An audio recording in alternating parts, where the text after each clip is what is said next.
Selamat datang kembali di channel saya. Kali ini kita akan membahas tentang tips sukses PPDB 2021. Jadi apa saja yang harus kalian lakukan supaya lebih siap lagi menghadapi PPDB 2021? Langsung saja kita bahas ke tips yang pertama. Yang pertama adalah tentukan tujuanmu sekarang. Nah, ini ada 4. Yang pertama adalah jurusan apa yang kalian mau. Silahkan di riset apa yang kalian suka, apa yang kalian minati, hobi kalian itu apa, yang kira-kira kalian tidak bosan melakukan itu apa. Kenapa ini penting? Karena menentukan jurusan ini kita akan istilahnya mempertaruhkan masa depan kita. Kalau kita sudah terjun ke suatu bidang, ya mau gak mau kita harus berkecimpung di dunia itu. Kecuali nanti kalau kalian istilahnya keluar dari jurusan itu, entah karena suatu hal ya, entah karena nggak minat tadi, entah karena nggak suka. Tapi inilah pentingnya pemilihan jurusan. Kita harus tahu, benar-benar tahu diri kita itu bagaimana, kita minatnya di mana, supaya tidak keluar dari jurusan yang sudah kita pilih. Itu tujuannya. Nah, setelah kita memilih jurusan, kita harus tentukan alasannya apa. Oh, kalau misalnya gini, sudah lulus, nanti mau bikin aplikasi, mau bikin perusahaan, mau bikin apa, itu menentukan alasan. Setelah itu, kita harus tahu tujuan sekolahnya di mana, yang menunjang jurusan yang kita mau. Tentunya sekolah yang pilihan kalian ya, yang menurut kalian paling bagus itu yang mana, silahkan kalian tentukan.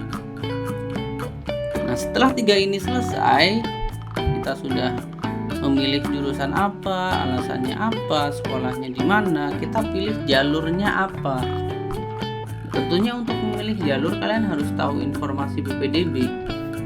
Nah, untuk teman-teman yang ingin mendapatkan informasi PPDB, silahkan kunjungi channel saya atau klik link di atas untuk menuju langsung ke informasi PPDB. Nah, setelah menentukan jalur, kalian baru bisa melaksanakan tips yang kedua. Nah, tadi kan sudah memilih sekolah dan memilih jurusan. Sekarang kita harus melihat daya tampung dari sekolah tujuanmu. Cara melihatnya bagaimana? Cara melihatnya kita tinggal ke situs PPDB. Misalnya ini, ya ini adalah SMA. Nah, di sini kita melihat daya tampungnya di menu Pagu. Cuma di sini masih belum aktif. Silahkan nanti kalian akses setelah sudah aktif. Biasanya beberapa hari sebelum PPDB sudah aktif dia, karena sekarang masih ada update daya tampung setiap sekolah. Nah, ini cara melihatnya adalah kita pergi ke jenjangnya. Misalnya ini SMA, berarti kita pilih SMA dan kita pilih jalurnya mana. Setiap jalur itu ada daya tampungnya masing-masing. Semakin besar daya tampung, semakin besar peluang kalian untuk masuk, gitu ya. Nah, makanya ini penting. Sebelum kalian daftar, kalian harus lihat dulu daya tampungnya. Oke, selanjutnya adalah melihat kapasitasmu. Kapasitasmu itu di tingkat apa? Apakah kapasitasmu nilainya tinggi atau sedang atau biasa-biasa aja gitu.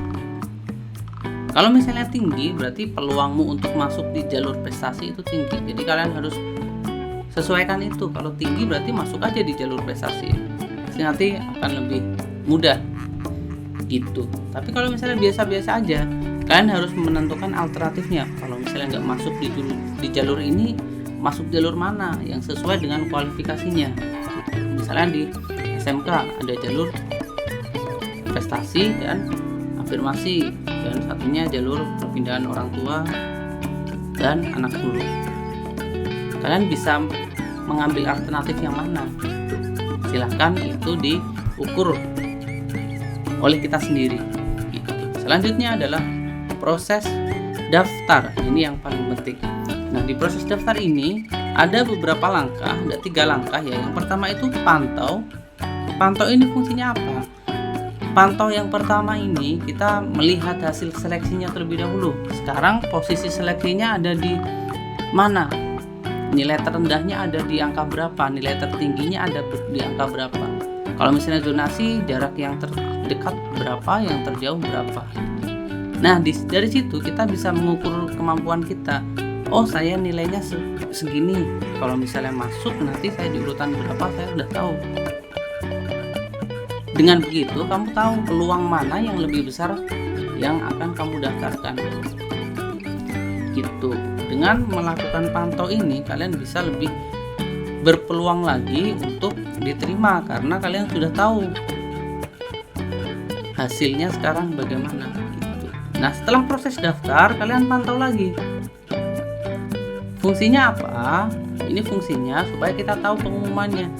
Kalau misalnya di masa pengumuman nama kalian masih tercantum di seleksi, cara melihat seleksinya di sini, di seleksi ya, di seleksi kemudian pilih sekolah sesuai dengan jenjangnya. Yang saya pilih ini ada SMA, gitu, dan sesuai dengan jalurnya. Ini jalur prestasi akademik. Kalau kalian jalur afirmasi berarti pilih afirmasi. Kemudian dipilih seleksi, pilih sekolah. Nah, di sini sekolahnya belum ada karena masih dalam pengembangan websitenya. Jadi nanti beberapa hari sebelum waktu pendaftaran nanti sudah ada insya Allah ya. Jadi nanti diakses sebelum hari H saja. Kalau untuk seleksi diakses setelah pembukaan pendaftaran. Selanjutnya, nah kenapa kita pantau? Kita sudah punya alasannya supaya kita lebih tahu lagi apakah kita diterima atau enggak. Kalau misalnya tidak diterima, yang harus kalian lakukan kalau masih ada waktu di pendaftarannya, kalian harus mengulang lagi pendaftarannya. Dan sebelum melakukan pendaftaran lagi, kalian pantau dulu. Jadi dipantau kira-kira mana sekolah yang masih bisa menampung kapasitas kita. Kalau misalnya jalur prestasi ya nilai kita masih diterima di SMK mana, di SMA mana, atau di sekolah mana gitu. Baru setelah itu daftar. Kalau sudah daftar pantau lagi dan seterusnya. Begitu seterusnya, mengulang-ulang terus. Itu saja informasi yang bisa saya sampaikan. Semoga tips ini bermanfaat untuk kalian. Semoga kalian sukses di PPDB 2021. Silahkan komentar sekolah tujuanmu, jurusan tujuanmu, alasanmu apa. Silahkan di komen di bawah. Kalau misalnya video ini bermanfaat, silahkan di share ke teman-temannya. Sekian, assalamualaikum warahmatullahi wabarakatuh.